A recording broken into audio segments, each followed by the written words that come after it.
Hey guys, we're in John chapter 8, verse 34. Jesus replied, "Very truly I tell you, everyone who sins is a slave to sin. Now a slave has no permanent place in the family, but a son belongs to it forever. So if the Son sets you free, you will be free indeed. I know that you are Abraham's descendants, yet you are looking for a way to kill me because you have no room for my word. I am telling you what I have seen in the Father's presence, and you are doing what you have heard from your father." So Jesus is dealing with these Jewish people who are rejecting Christ as the Messiah.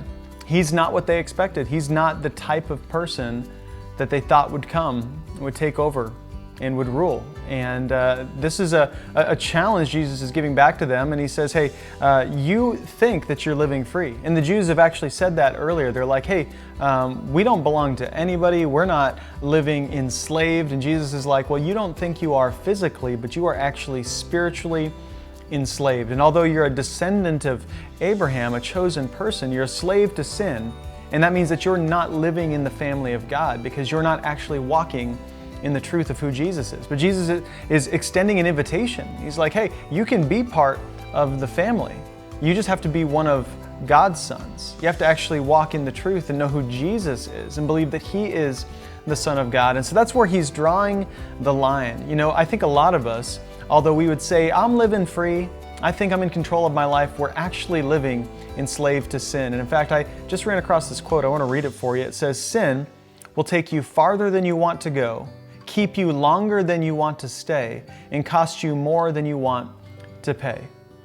Now that's a great quote. It's actually by a man named Ravi Zacharias. And although maybe you don't know who Ravi is, he's been an influential person through his writings and teachings in my life since I was a Christian. And recently, the news is that he actually was found out to be someone who is living enslaved to sin.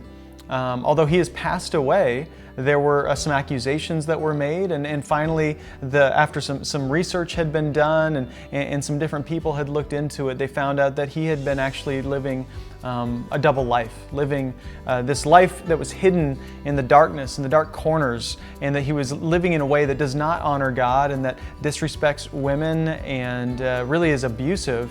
And at the same time, he was preaching and teaching the gospel. Now, as a teacher, I take a story like that very seriously, and I'm reminded that it's so easy to fall prey to sin and to isolate ourselves and to be just like Ravi, just like the Jews in this story, and just like really who we all are apart from Jesus, which is someone who's walking willingly into the slavery of sin. And so here's my heart for you today, is that you wouldn't isolate. It's that you would be open about your struggles, that you would trust in not everybody, but just one person.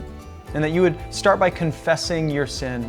James says that. James is the half-brother of Jesus. He says, confess your sins to one another so that you can be healed. It turns out that unless you get it out into the open, unless you drag the darkness out into the light, sometimes kicking and screaming, you're still going to be sick.